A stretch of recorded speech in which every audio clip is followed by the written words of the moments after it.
in the UK. This is one amongst a number of issues that is poisoning public opinion, and it would easily have been avoided, and there's quite a lot of work behind the scenes to try and make that possible, but because that was not being supported by the UK government, nobody else was making the point because it's not a particular issue to landlocked Slovakia or landlocked Austria or Mediterranean countries.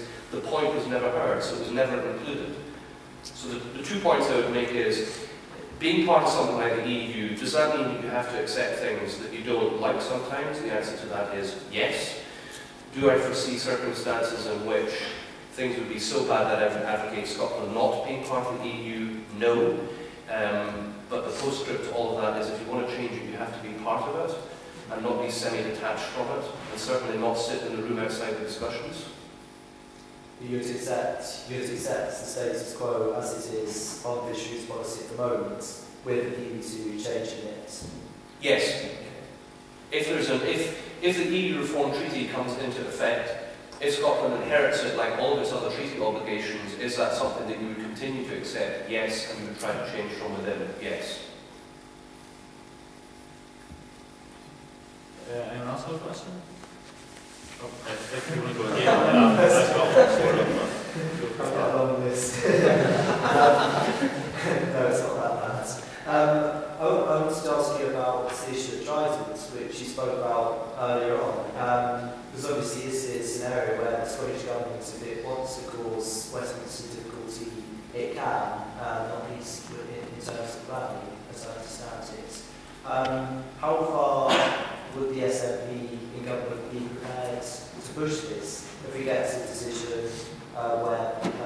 we get to the point where Parliament decides to go ahead with Trident as looks likely? How far would the SNP go in opposing it and creating difficulties? Would you go all the way, or would you stop? Okay. Well, I mean, I'm not sure if I would accept the terminology "cause difficulties."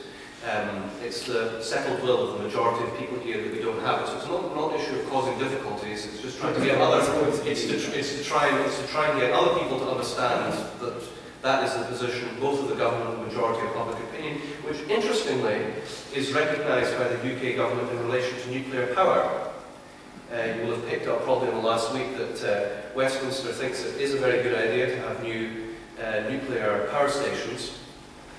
We in the SNP don't. And the Scottish Parliament has power over planning, as you point out, and there's no ambiguity about that. And the UK government is not causing problems. They recognise that they don't have the power, so it just won't happen. On the issue of Trident, it's a little bit more ambiguous. Issues to do with the management of military sites does not fall within the normal civil planning process, but there are other issues around environmental consent which may have an impact. So I would hope that the UK government would recognise that it's not something that people in Scotland want to see continue to be based here, and they decide to put it somewhere else. Will they do that? I think they'd be very badly advised to do that. There are plenty of examples in recent political history in Scotland, not least the poll tax, of having something foisted on us that we didn't like, and there was a big reaction to that. So if anybody's causing problems, it would be Westminster overlooking the democratic wishes of people here, and I hope they would do it. Can you clarify what would happen if Scotland became independent in EU membership? Yeah. Would Scotland necessarily be put in there immediately? There's no provision within the European Union for anybody to leave unilaterally. There's only one part of the EU that's ever left, and that's Greenland, which is a Danish crown dependency. They decided, for their own reasons, they didn't want to remain in, and they had to negotiate their way out. So by becoming independent, you're still within the European Union, but obviously your status changes, and that is a matter on which there would be discussions, but we would start from a position within. We've got the good fortune within the EU, one might not like all of the rules, but the rules are pretty clear around what level of representation one has in the Council of Ministers, in the European Parliament, and so on. It's pretty easy to draw a comparison between Scotland and other member states with a population of 5 million. You look at what Slovakia has, what Denmark has, what Finland has, all three countries have almost exactly the same population as Scotland. And I would go back to the realpolitik of all of this, which is, and this comes out of conversations that I've had with plenty of people at EU meetings, the recognition Scotland's a country is the largest oil producer within the EU and has the largest fishing grounds within the EU and has a political class. In fairness to the UK parties in Scotland as well, they all want to play a positive role in the EU as well, that it makes sense to have a member state which is playing a positive role. So for all of those reasons, I think it will not be problematic at all. The fact that Mr. Barroso can speak at conferences about Kosovo's future being neither with Russia nor the United States, but within the European family, my goodness, if they're looking at a country with the difficulties that Kosovo has had, Scotland ain't going to be a problem at all. I do find it slightly disappointing, though, that in political discourse, the debate about Scotland's future by those people who oppose independence is always to talk about the problems that we might have, as opposed to how good the status quo is. It's a very odd argument. If you want to retain the Union and the UK, the argument should be about how good the UK is, and not always talk about how much of a basket case the country is within it. It's an odd thing. Scotland can't be independent because we're too poor and stupid, is essentially what you hear often in debates in Scotland. Oddly, from people who run Scotland. What does that say about them? I don't know. Anyway, I said I was going to be positive, so I should avert from that train of thought. Yes, the back. Thanks for your talk. In order to lay out this kind of world vision for Scotland, we obviously need independence, like you said.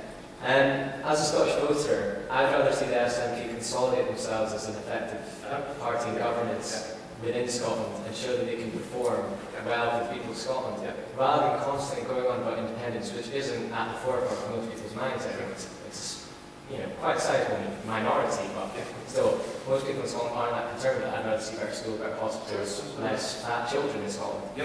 Should the SNP not try and show itself as being a good, competent party in the first term, and then if they get re-elected, then try to pursue independence?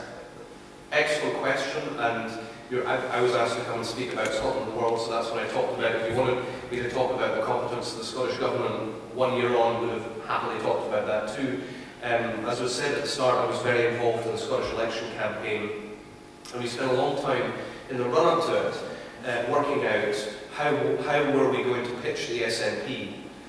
Were we going to run a campaign for 6 months or a year banging on about the advantages of independence? Or were we going to spend a considerable amount of time talking about what do we want to do within the current setup on education, on health, on housing, on transport, the environment, and so on. And if you have a look at the things that we were talking about, you'll find that the overwhelming majority of the materials that we produced, of the adverts that we ran in terms of party political broadcasts and so on, and the messages that we did were about competence in government, was about the leadership that Alex Salmond could offer as First Minister, and so on. So you're absolutely right, and I think it's no great secret that a lot of the thinking within the SNP, and we understand that, is that we are a party that has not been in government before. And that is perhaps why in 1999 we did not win the elections then, because people had not even experienced devolution. So why would they vote for independence when they just voted for devolution? And I think the history books will probably show what has happened is we had devolution. Let's never forget that it was said that the SNP would become stone dead after devolution by the Labour Party. Well, funny kind of stone dead being in government, less than 10 years on.